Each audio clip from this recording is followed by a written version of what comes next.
Bonjour à tous, j'espère que vous allez bien. Bienvenue dans ce LNDJ, les amis, du jeudi 7 juillet 2022. On a un rendez-vous important aujourd'hui, c'est les minutes de la BCE à 13h30 qui seront publiées toujours voilà, le lendemain de celle de la Fed. Voilà, donc ça va être important, même si c'est un peu la Fed qui décide et la BCE fait souvent la même chose. Ce sera intéressant. Du côté du DAX, techniquement, c'est ce qui nous plaît, nous, l'analyse technique. Comme je disais ce matin dans notre morning live, on est toujours dans un flux baissier, mais maintenant qu'il a retracé les 100% de la dernière vague et qu'on voit effectivement le point bas précédent tenir petit support, oui, c'est toujours en tendance baissière, mais on a un probable possible retournement qui peut se mettre en place.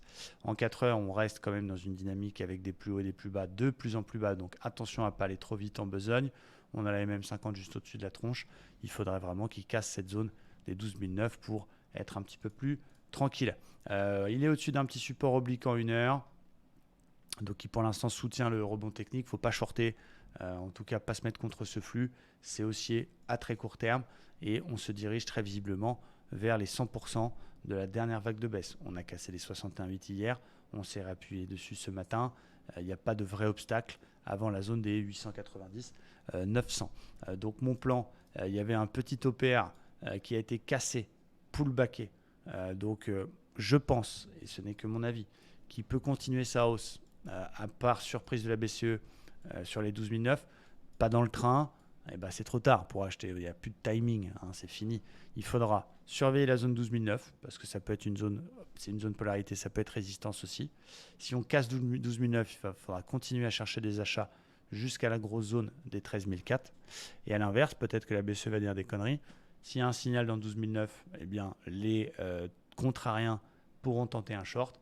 Les plus prudents vont se dire ok, moi c'est baissier, j'ai pas envie d'acheter, je vais attendre que ça repasse flux vendeur et que ça se resynchronise. Et donc si jamais ce support oblique en violet casse par le bas, eh bien on pourrait reprendre le chemin de la baisse et du coup on va envisager d'aller rechercher les 12 400. Donc pour résumer, pour l'instant ça rebondit, c'est trop tard au niveau du timing, il faut surveiller 12 009, 12 009 casse.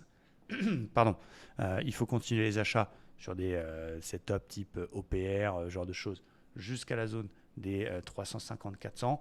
À l'inverse, la zone 900 donne un signal de retournement, ça se tente en contrarien, plus prudent, je short pour suivre la tendance majeure, c'est pas le bon moment, mais si ça se retourne et que ça casse le support, pourquoi pas. Voilà pour faire un vrai point technique.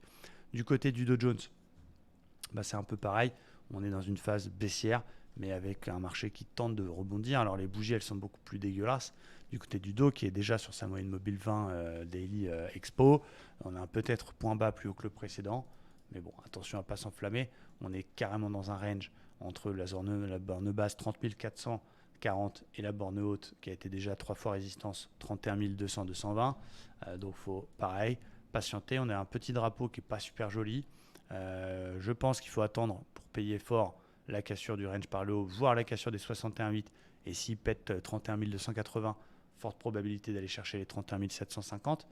Le haut de range sera bien sûr à surveiller pour les contrariens, un peu comme celui sur le DAX. Et à l'inverse, si on a un signal de retournement et qu'on repasse en flux baissier, eh bien on travaillera le haut du range pour aller chercher le bas. C'est pas tout de suite, pour l'instant, ça veut rebondir. Côté Nasdaq, on a presque la même chose. On a la zone support des 11 400 qui a tenu. Première vague d'accélération, drapeau cassé, pullbacké, qui nous donne un objectif en report de la hauteur du mât sur 12 250.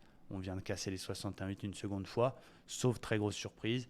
Bon, je pense que je vais chercher des achats cet après-midi sur des cassures d'OPR par le haut, sur des petits retours bulles haussières, ce genre de choses, sauf évidemment s'ils se retournent et qu'ils repassent violemment sous la moyenne mobile 51 heures. Mais bon, ça n'a pas l'air d'être le cas. Pour l'instant, ça pousse un petit peu. Donc voilà le constat technique. J'espère que ça vous aide beaucoup du côté des indices. Merci à tous et très bonne journée de trading.